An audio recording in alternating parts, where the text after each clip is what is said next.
Halo Sobat IKAPI, kembali lagi bersama saya Novi di channel YouTube IKAPI. Dan seperti biasa di channel ini kita akan membahas ilmu pajak, cerita pajak, edukasi pajak, dan semua seputar update perpajakan di Indonesia.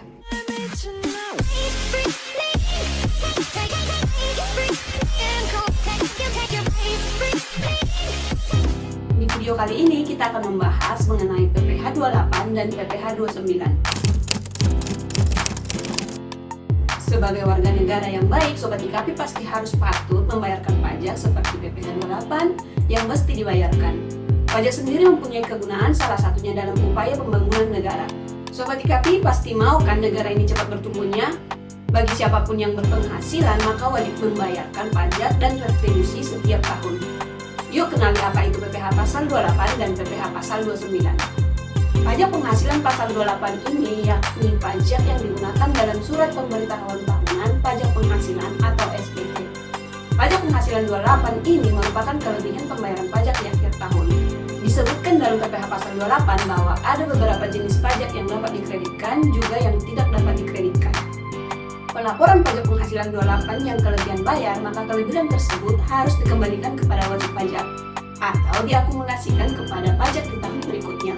Menurut pasal 28 teruntuk wajib pajak dalam negeri, juga usaha tetap, pajak terutang ini dikurangi dengan kredit pajak pada tahun pajak bersangkutan. Jenis-jenis PPh pasal 28. Pasal 28 membahas berkenaan bunga, denda, juga sanksi pajak yang tidak boleh dikurangkan. Pasal 28A mengenai apabila pajak yang terutang jumlahnya lebih kecil dari pengurangnya, maka bakal dikembalikan setelah dilakukannya serangkaian pemeriksaan. Pasal 29 berkaitan dengan apabila pajak terutang lebih besar dari jumlah pengurangnya, maka wajib dilunasi sebelum disampaikannya surat pemberitahuan pajak penghasilan atau SPT. Jenis-jenis PPh yang bisa dikreditkan. PPh pasal 21 pemotongan pajak penghasilan dan jasa, pekerjaan, serta kegiatan. PPh pasal 22 pemungutan pajak dari penghasilan kegiatan, bidang impor atau usaha lainnya. PPh pasal 23 pemotongan pajak atas bunga, dividen, sewa, hadiah, royalti, penghargaan, juga imbalan jasa. PPh pasal 24 pajak yang dibayarkan atau terutang dari penghasilan luar negeri. PPh pasal 25 pembayaran dilakukan wajib pajak sendiri. Dan PPh pasal 26 pemotongan pajak. Sanksi administrasi pajak. Apa saja sanksi administrasi yang bisa dikenakan? Jadi, sanksinya ini bisa berupa denda, bunga, atau kenaikan, bahkan pidana yang berkaitan dengan peraturan perundang-undangan bidang perpajakan yang berlaku. Wajib pajak tidak diperbolehkan dikreditkan bersama pajak terutang. Jadi, baik sanksi administrasi atau sanksi pidana tersebut tidak bisa dijadikan pengurang untuk perhitungan SPT tahunan. Contoh perhitungan PPh pasal 28.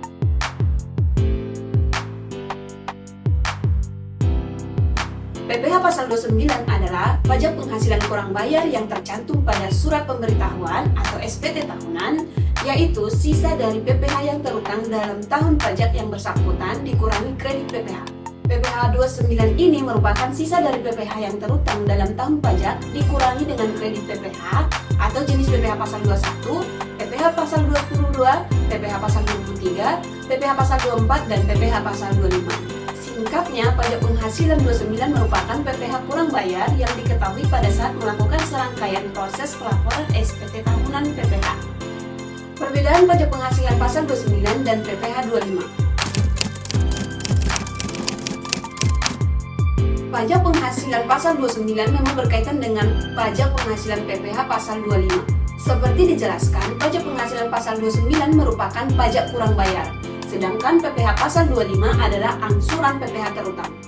PPh pasal 25 ini digunakan sebagai pengurang PPh terutang yang hasilnya merupakan pajak penghasilan 29 yang harus dilunasi.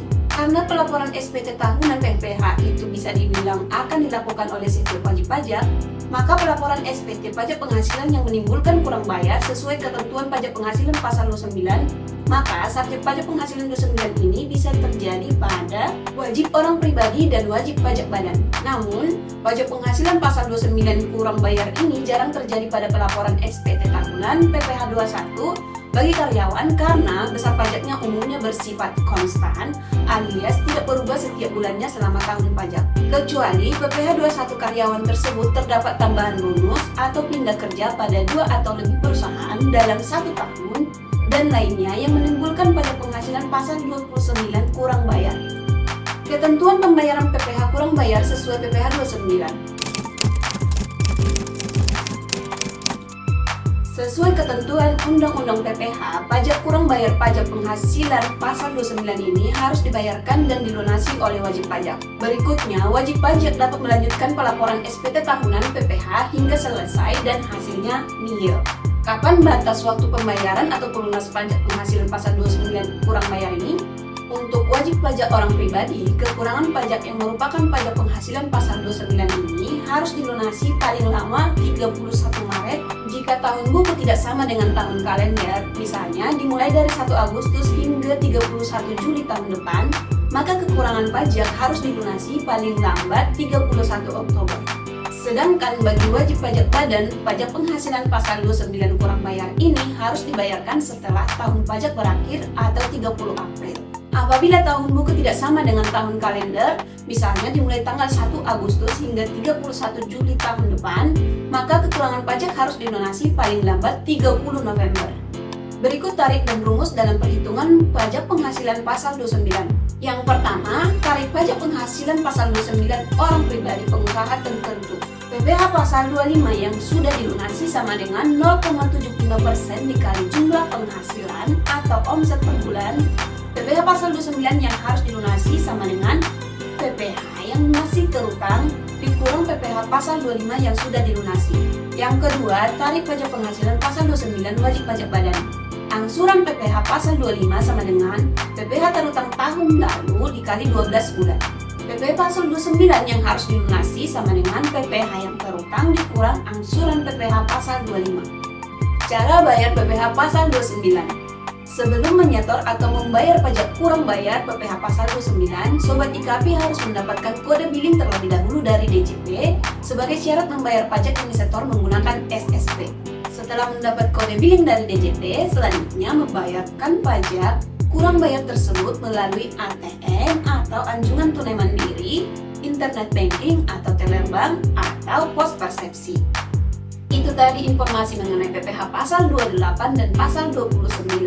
Semoga video ini bermanfaat sebagai referensi pengetahuan perpajakan. Terima kasih telah menonton video ini dari awal sampai akhir. Jangan lupa like, share, dan subscribe YouTube IKP Channel. Sampai jumpa di video IKP lainnya. Salam pajak, salam IKP.